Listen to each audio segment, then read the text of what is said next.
Buenos días a todas y todos, y primero de todo agradecer, ¿no? Pues, que me hayan distinguido de esta forma y que me pongan frente a un desafío grande, ¿no?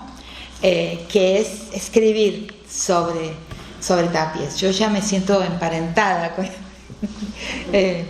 ya salió un axón así de relación con las neuronas de Tapias. Creo que en catalán se dice como tapias, ¿no? Tapias. Entre la E y la A. Entonces ya hasta estoy catalanizando la lectura de la E. Muy contenta, muy agradecida, ni sé muy bien cómo agradecer. Voy a tratar de agradecer escribiendo un ensayo rebelde, porque estaba pensando esta mañana que y claro, inevitablemente estableciendo un vínculo con lo que ya pensé, y a partir de ahí pensar a Antony. Hace bastante tiempo he escrito un texto, un ensayo sobre la ética, en el que digo que si las leyes, las normativas jurídicas son muchas y pueden ser elencadas, las normativas morales son diversas en los diversos pueblos y pueden ser listadas, elencadas, las éticas no. Las éticas son solamente dos. Claro que uso autores para fundamentar esta idea de que hay solo dos éticas en el mundo. En cualquier aldea, en la aldea más minúscula y en la ciudad más grande, identifico dos éticas.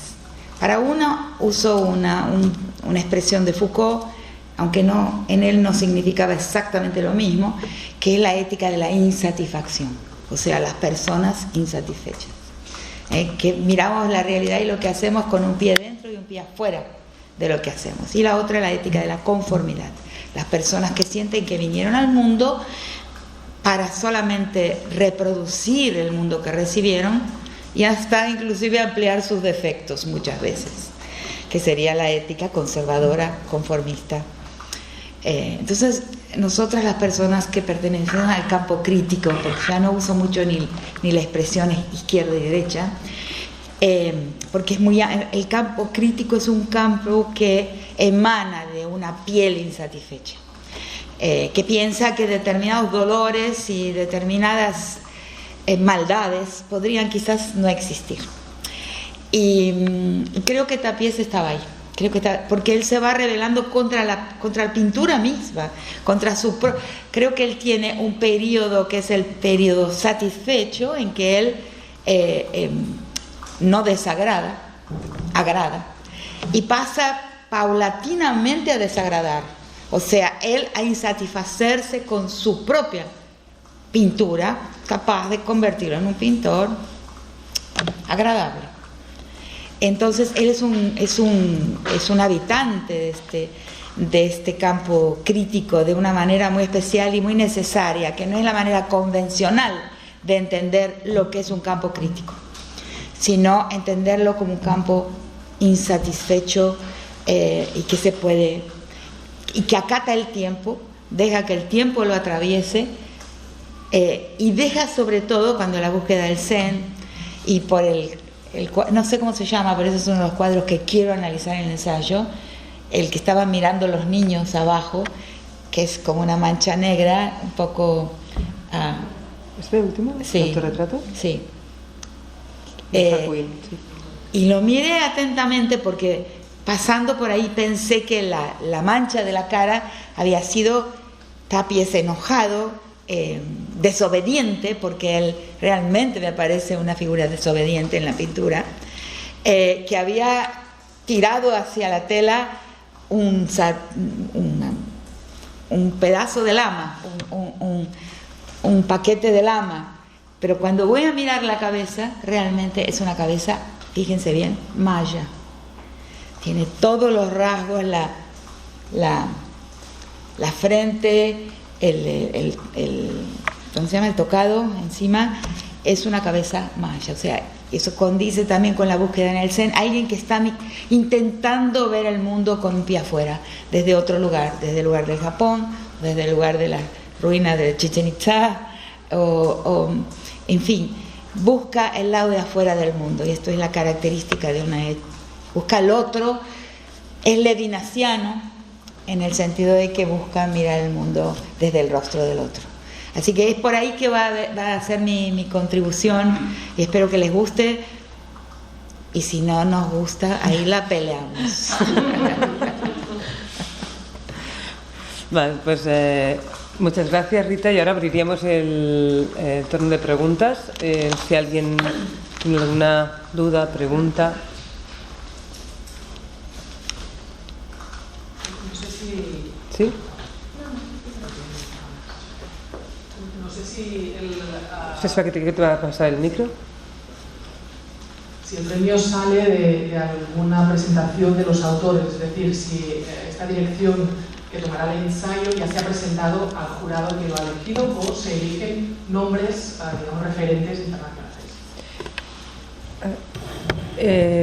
Como he comentado, a cada miembro del jurado, incluidas Eva y yo misma, hemos propuesto, se les ha pedido que propongan 2 o 3 nombres, y cada uno de nosotros ha propuesto 2 o 3 nombres, justificándolo, aportando un poco la trayectoria y el por qué pensamos que este perfil es el idóneo, ¿no?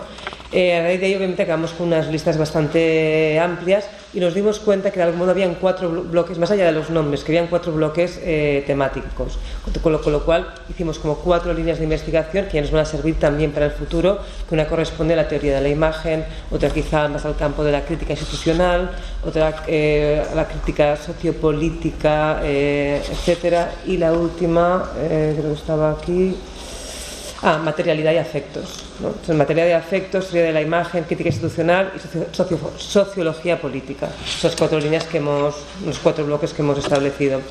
Dentro de cada uno, de algún modo, sí que pusimos los nombres, ¿no?, que habíamos propuesto, y empezamos a ver, ¿no?, con quién nos gustaría abrir la línea editorial, porque al fin y al cabo, como he dicho, el objetivo, más allá del nombre de premio, de ensayo, de investigación, el objetivo es llevar a cabo tener una línea editorial de aquí a unos años. Personalmente, como directora, sí creía que era importante que fuese mujer, desde una perspectiva además feminista, teniendo en cuenta también, yo creo que su trayectoria en el campo de la antropología es imprescindible para abordar estas nuevas miradas en torno a la materia, a estas referencias, a lo que acaba de comentar ya es un ejemplo, y la verdad es que nos pusimos de acuerdo. No sé si he contestado a tu pregunta. Sí. Claro, una de las cosas que pregunté sobre Tapies, ¿no?, es si su relación con las personas, con las mujeres con que se había relacionado era similar a la de Picasso, por ejemplo. Ahí yo iba a preguntar si aceptaba el premio o no. Tenemos la suerte de que en este caso no. Tapies realmente amó a su mujer hasta los últimos días de su vida. Todo el mundo sabe, ¿no? Un poco también como Miró, si queremos, ¿no?, la relación de Tapies y Teresa, que todavía está viva y nos acompaña, no aquí, pero sí, fue fenomenal. Una pareja que se apoyaron en todo. Porque al final de todo en la vida, sí. La obra más importante que hemos hecho es la persona que somos. Y eso no me lo puedo... Esa es mi posición hoy, con los años que tengo, que ya debo ser la persona de más edad de todos los presentes. La persona que somos es la obra principal. ¿Quién tiene que hablar eres tú? No, solo quería en conversación agregar eso. ¿Cuántos volúmenes publicarán de la colección cada año? ¿O serán solo los premiados o serán más allá de los premiados que sigan publicando ensayos? ¿Cuántos volúmenes? ¿Qué quieres? ¿Cuántos títulos? Sí. A ver, como mínimo nos marcamos 5. Todo dependerá también del presupuesto, sinceramente. A mí centrarme en una línea editorial es algo que me puede apasionar. Como a todos los que formamos parte ahora mismo de este nuevo viaje, pero en principio marcamos 1 al año, y si llegamos a 2 en algún momento, pues está por ver, ¿eh? De momento 1 al año. Todo dependerá de las arcas. Yo le quería preguntar a Rita cómo ve la intersección entre el feminismo y el arte. No, es una pregunta. Yo creo que En este momento, este fue un proceso lento en mi escritura, se fue desdoblando. Tengo un libro que es mi libro menos leído, que se llama La Nación y sus otros, donde lo publiqué en 2007, pero son ensayos que de 10 años, de los 10 que vienen desde 10 años antes o un poco más, en el que ya soy crítica de la mirada multiculturalista y de lo que en ese momento llamé las identidades políticas ofuscando las alteridades históricas. Hoy, lentamente eso se transformó en una crítica bastante enfática, vamos a decir así, de la minoritización. Todo lo que pensábamos como minorías en realidad son universales. Y el pensamiento, la pintura, la escritura y el arte hecho por mujeres es universal. O sea, no debe ser juzgado dentro de la clausura de una minoría. ¿Atraviesa la universalidad o no atraviesa la universalidad? Es una respuesta compleja, pero es lo que tengo para decir en este momento. No es un arte de mujeres, es un arte universal.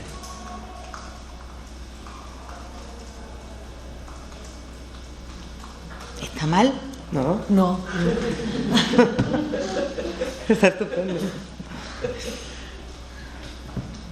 ¿Una pregunta más? ¿Y hasta qué punto, digamos, cuando antes hablabas de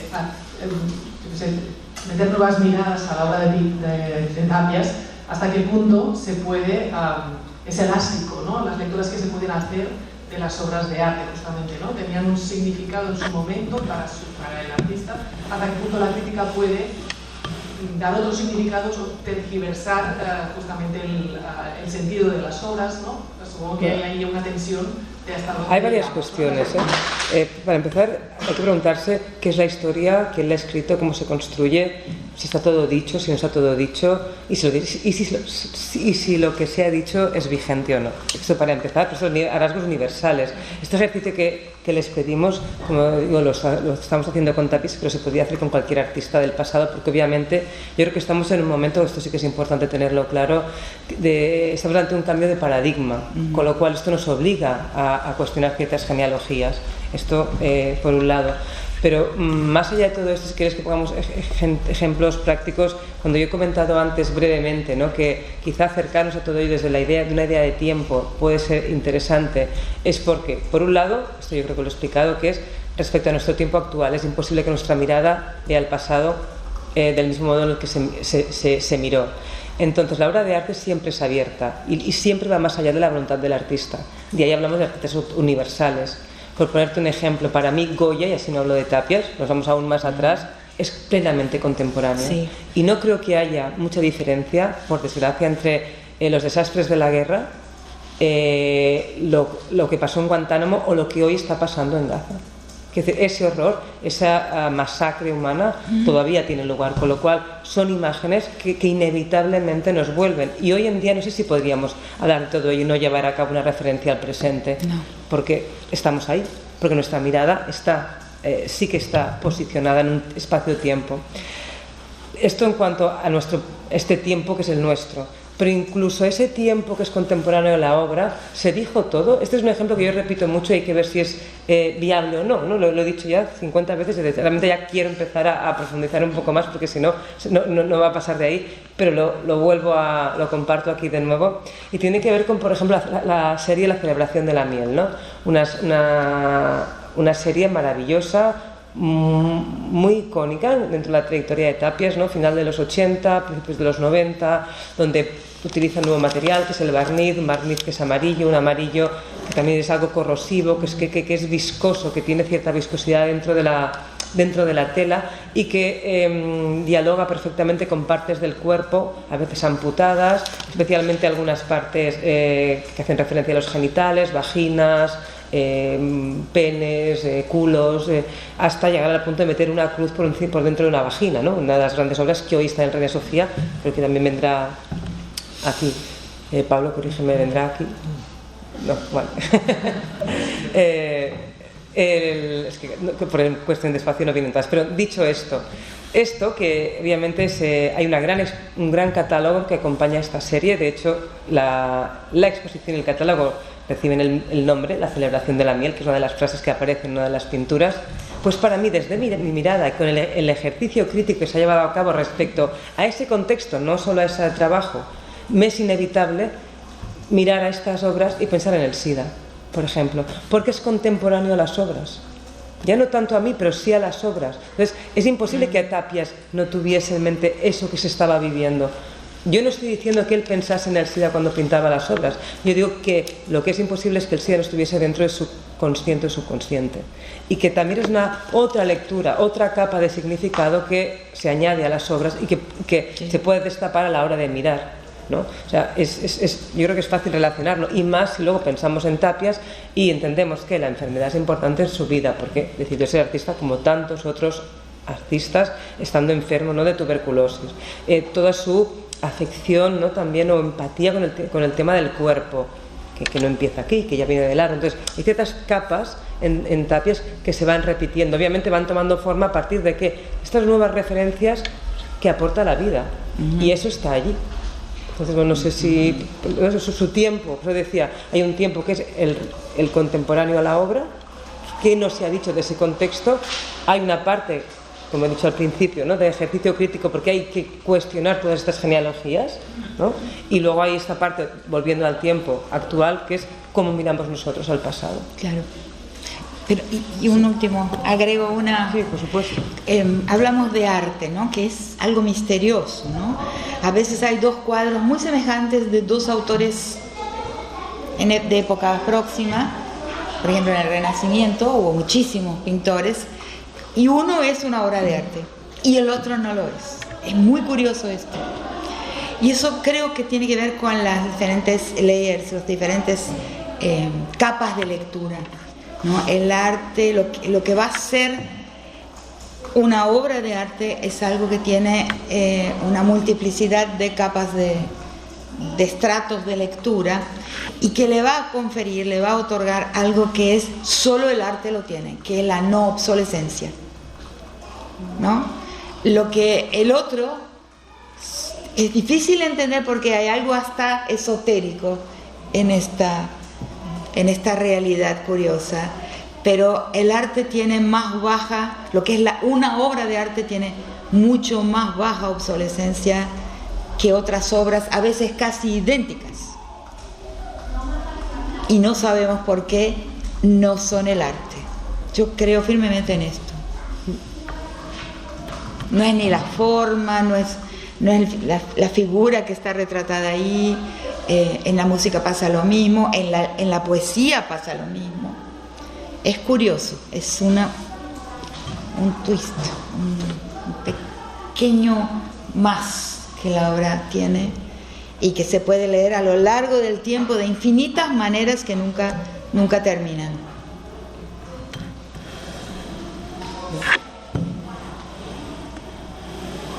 Gracias. Nada.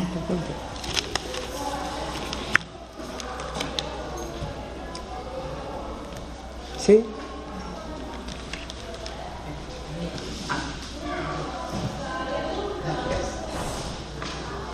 Antes ha hablado de la ética de la conformidad y la ética de la insatisfacción. ¿En qué punto cree que nos encontramos ahora? Tanto en el arte como en... Están los dos tipos de personas, a veces en la misma familia. ¿En lo qué? ¿Cuál cree que predomina, si alguna predomina? Están en tensión permanentemente las dos éticas, a veces entre hermanos hasta. O sea, por eso insisto mucho en esta idea de que maternar es político, porque al cuidar no solo damos de comer o cambiamos pañales o esas cosas, sino que tejemos pieles éticas. Y están las dos todo el tiempo en la historia, en juego y en tensión, ¿no? Pero un clásico de la ética de la conformidad es la gente que hoy cree que lo que pasa en Palestina es una guerra, y la gente que aún cree que un país, cualquiera que sea y cualquiera haya sido su pasado, tiene derecho a exterminar a otro. Eso es una ética satisfechísima. Y los estudiantes, primero, ¿no?, en varias universidades, la gente que estaba ayer en la calle, que encontramos en el Paseo de Gracia, creo que era, y la gente que está insatisfecha, o sea, que esto no puede ser, no puede estar ocurriendo bajo nuestros ojos. Un clásico de la ética insatisfecha. La ética insatisfecha es la que siempre cree que el mundo podría ser mejor.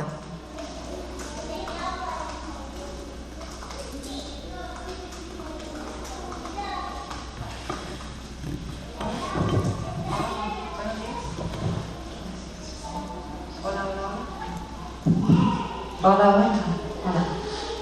Los feminicidios también estarían entre esta ética de la satisfacción, ¿no? Conformarse en que el hombre puede abusar, matar, lo que sea, de las mujeres. Si pudiera comentar eso, porque creo que usted es más especialista en el tema, sobre todo en los asesinatos de Ciudad Juárez, y luego comentar que la nota nos habla de su lucha para tipificar el feminicidio en los tribunales internacionales de derechos humanos. ¿No lo están? Bueno, son dos preguntas, ¿no? La primera, en mi análisis, yo hago una pequeña inversión. Lo que yo digo es que el hombre cree que debe matar, no que puede matar, sino que debe hacerlo, y hay algo que se lo exige. A eso yo le llamo el mandato de masculinidad. Entonces el hombre ha sido llevado a creer, digamos, como lo digo de una forma más rápida, se le ha vendido el buzón. No sé si en España usan, en la península usan la idea de venderles un buzón, de que él debe ser algo, él debe ser capaz de dominar, y por eso mata. No es que puede, no es que quiere, él no sabe lo que quiere, él tiene que probar algo al mundo. Y si por alguna razón él se emascula, o sea, se le prueba a él que no puede hacerlo, lo único que le queda es la violencia. Entonces la cuestión es, y ahí me sucede, y me ha sucedido en Mallorca, en Palma de Mallorca, en el seminario que di, vino un señor mallorquino, no era alemán ni inglés, era mallorquino.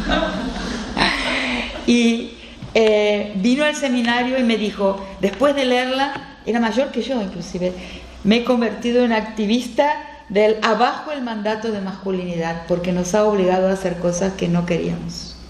Esto me sucedió ahí. Wow, qué bonito. Sí, curiosísimo, sorprendente, porque uno se lo puede esperar de los jóvenes, ¿no? Bueno, el otro tema es,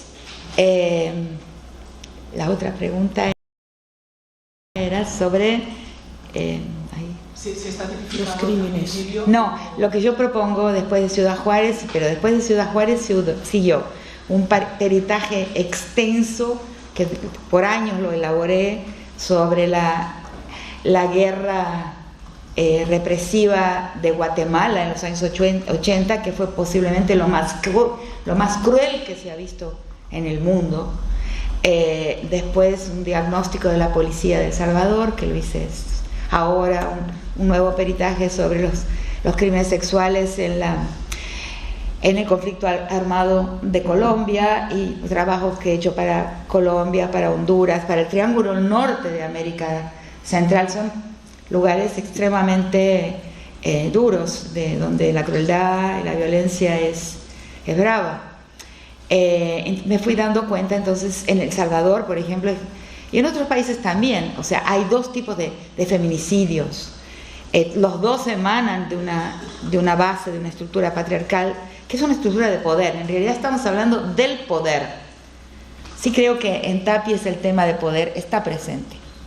O sea, y la ética de la insatisfacción es una ética que intenta ver cómo va desmantelando el poder, de la forma en que esté vestido el poder. El poder, el basal, porque el que aprendemos en los primeros pasos en la sociedad, en la familia, es la jerarquía patriarcal, ¿no? Pero después el poder a veces está disfrazado de color, de raza, disfrazado de clase, disfrazado de papel de país imperial, país colonial. El poder se va, no puedo, es que originalmente para hablar de esto usaba la palabra se va travestiendo, y alguien me dijo, no hables mal de los travestis. Tenía razón, no puedo más llamarle que el poder se traviste, no porque ahí voy a implicar una crítica a los travestis y a las travestis, no. Entonces tengo que cambiar la palabra con que pensé esto y lo llamo, se va vistiendo, va usando diferentes vestiduras el poder, pero en realidad lo que luchamos es contra toda estructura de poder donde aparezca, inclusive a veces dentro del feminismo. Ahí me cancelan, pero ya estoy acostumbrada. Listo. Entonces, inclusive dentro del propio feminismo hay algunas voluntades de control y de poder, de una unidad dentro de todo el movimiento. Yo no participo de esto. Pongo mi palabra y la expongo. Por ejemplo, en un primer momento yo decía que el feminicidio solo debería ser considerado el público, el no íntimo. Después me di cuenta de que estaba equivocada, porque feminicidios son todos, el íntimo y el que es de las nuevas formas de la guerra, como le llamo, o sea, la mara salvadoreña o las pandillas en la costa pacífica de Colombia. Bueno, hay muchos tipos, o los represivos para Estado militar, para Estado policial. Pero esos no entran en las estadísticas, porque solo entran en las estadísticas los que pueden ser investigados, o sea, los que son perpetrados por personas de la intimidad, entre personas conocidas, que se puede trazar, bueno, quién cometió el feminicidio, pero en estos que son públicos, los de Ciudad Juárez, es muy difícil trazar quién los cometió. Se toma a una mujer desconocida, se la tritura, se la tortura hasta la muerte sexualmente y en grupo, se echa su cuerpo en un lugar. Antes era en los baldíos, que en México se llaman campos algodoneros, y ahora es en el arroyo Navajo, que es otro lugar en el desierto, pero siguen sucediendo. Pero ¿cómo trazás quién lo hizo? Entonces, y además la relación, la proporción, esto es un tema entero, ¿no? Mandante-víctimas es distinta a la proporción mandante o perpetrador-víctima en la intimidad.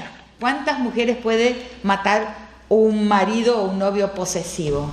2 o 3.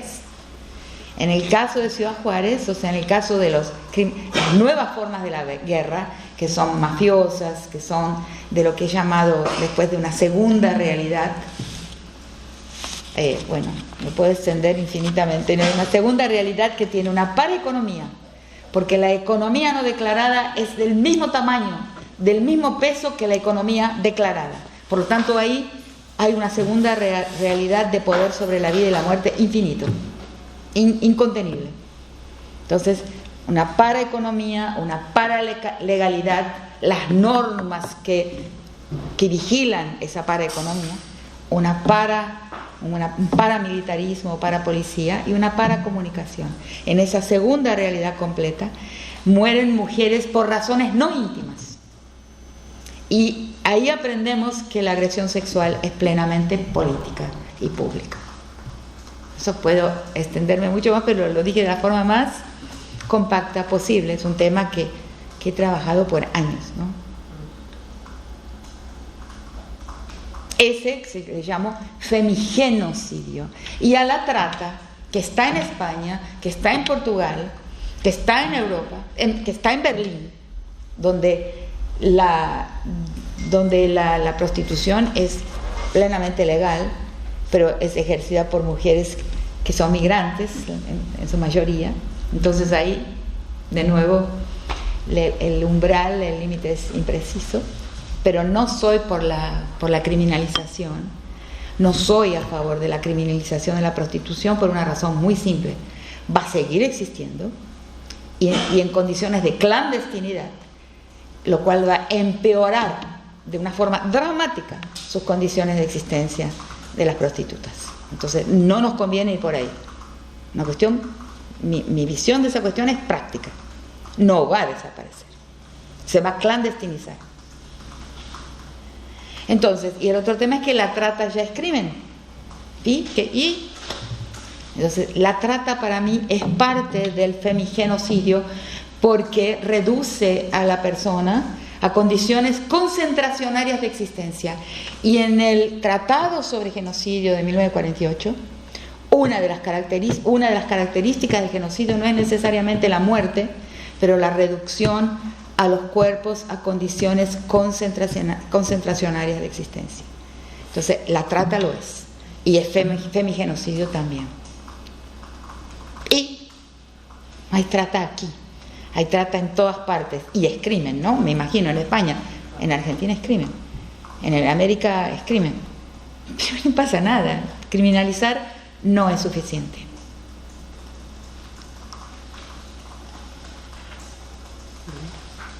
¿Alguna pregunta más? Sí, yo quería hacerte otra vez un poco más sobre Tapias. Si me preguntaba en qué sentido es que puede estar como visión de Tapias como una persona insatisfecha, puede como ofrecer a nivel de hacer una nueva lectura de su obra, no sé cómo si crees que esto podrá ofrecer como una manera de mirar su obra o... Claro, porque él va desafiando la belleza, las convenciones de belleza. Él las va desafiando evidentemente, ¿no? Al final, para él no, ya es un pintor consolidado, ¿no? Consagrado ya, pero desafía constantemente a su público y a sí mismo, ¿no? Buscando el otro lado de la belleza convencional que la podría realizar perfectamente bien, ¿no? Al principio, en los primeros cuadros es bellísimo, es, ay, qué hermoso, lo quiero tener en mi sala. Otros, el del calcetín, yo no sé si me gustaría tenerlo en mi sala. Eso es la insatisfacción. Y te quería preguntar también un poco cómo afrontas el proceso. No sé si antes decías como, no sé si fijarte en las obras que más te llaman la atención o cómo lo imaginas. ¿Qué más? Por ejemplo, una de las obras que quiero ver son creo que son, no sé, más de 10 cuadros que él hizo sobre la compañera de vida, ¿no? Entonces, una secuencia. Hay mucho más, de 50 y algo. Upa, bueno, son muchísimos. Es la serie Teresa, que son 2 periodos, las cartas y las series, que están expuestas de forma completa ahora mismo en Radio Sofía y que también vendrán aquí el 19 de julio en la -2. ¿Sí, Pablo? -2. Quería ver cómo la mirada de él sobre esa compañera, que evidentemente debe haber sido de alguna forma una coautora, porque no es posible vivir con alguien tantos años sin no tener una autoría compartida. Eso es imposible. Sí, sobre eso, ¿quieren investigar la coautoría? Bueno, es uno de los aspectos que me gustaría observar, ver en los diarios, retirar información, ¿no? sobre esa relación de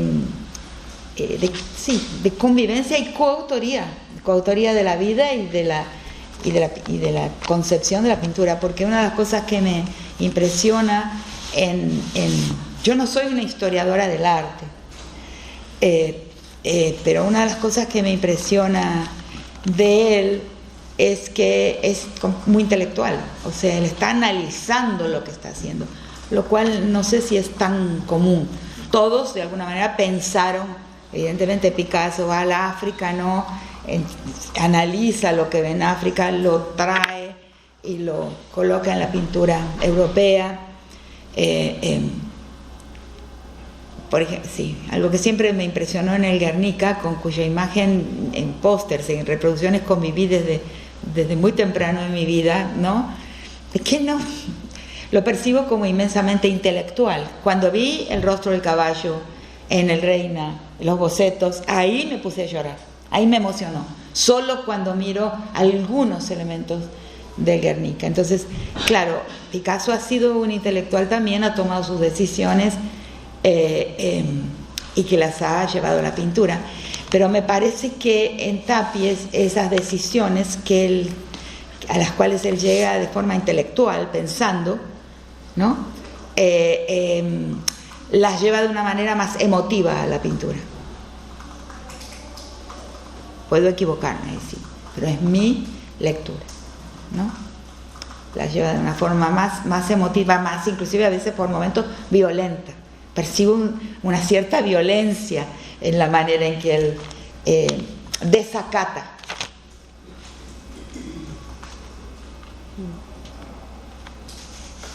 Me identifico.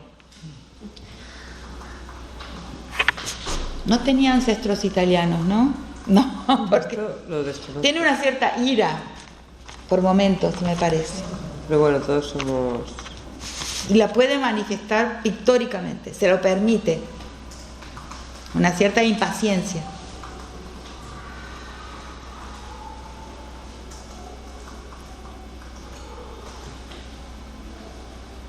No ¿Ya? sé si te contesté. ¿Ya? ¿No?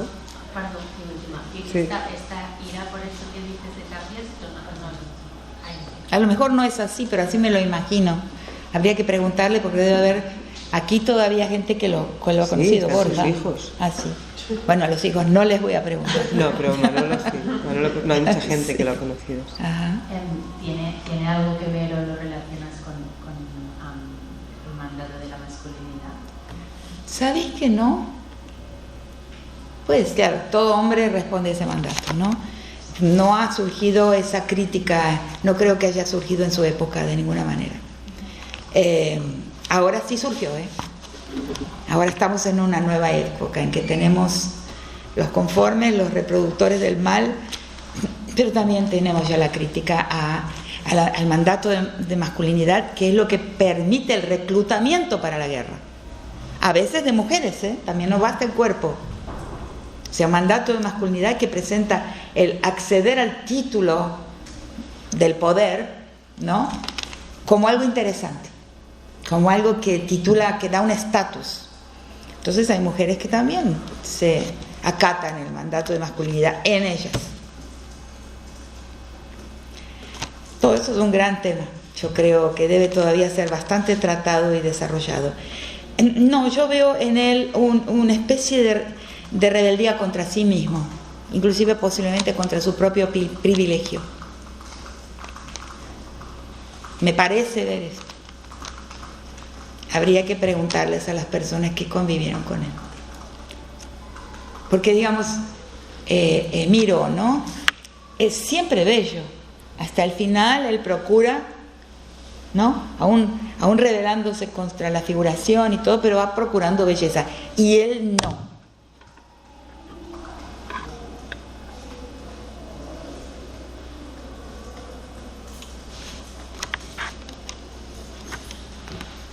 Interesante que siempre recuerdo uno de los libros que leí en la infancia, en la adolescencia, por lo menos yo a veces me acuerdo de una sola cosa. Y me acuerdo siempre de una sola cosa en la biografía de Gertrude Stein de Picasso. Y ella dice, lo nuevo es feo.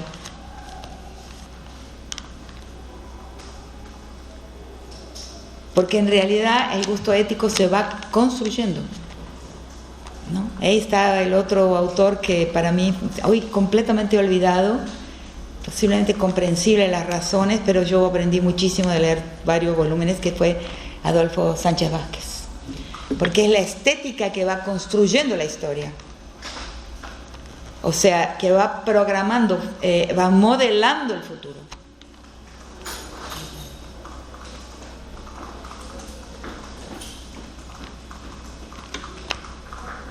Hay que volver a leer Sánchez Vázquez. Lo notaremos. Salido, ese es español, pero vivió en el exilio siempre. Y retirar la cuestión del mundo soviético, el mundo no soviético, de los lados del mundo, porque esa guerra fría no existe más, ¿no? Por ejemplo, hay personas que quieren todavía y se inclinan a leer el tema Ucrania como todavía guerra fría, como todavía un enfrentamiento ideológico. No es por ahí, el enfrentamiento ideológico pasa hoy por otro lugar, por otra parte, creo yo. Pero continúa. Las éticas, por ejemplo, de la insatisfacción y de la satisfacción. Continúa, pero no en el patrón, ese enfrentamiento ideológico, no en los mismos moldes en que los vivió mi generación. En otros moldes continúa el enfrentamiento ideológico. Pero Sánchez Vázquez sigue siendo útil en esto, que que la estética, como las humanidades también, ¿no? Dicen, no, pero las humanidades no sirven para nada, poco financiamiento. Está equivocado, y ellos mismos comprueban que está equivocado. Las humanidades son las disciplinas más poderosas de todas, porque al nombrar, al mismo tiempo que las artes plásticas, al crear formas, y crear y criar formas, en realidad modelan el futuro, o sea, van formateando el camino hacia el futuro, van creando la grilla a través de la cual vemos la realidad. Por eso es feo, porque es nuevo y porque es algo que no estábamos todavía. Qué bárbara Gertrude Stein en esa línea, a mí me descortinó un telón, ¿no? Porque cuando te vas adaptando a esa imagen, estás creando un nuevo futuro, un futuro que no existía. O sea, vas caminando en el tiempo. No sé si me estoy dando a entender. Bien. Entonces, esa fealdad será belleza. En el arte siempre fue así. Por eso a veces los creadores son tan castigados en su tiempo. Y después se vuelven la pauta del patrón.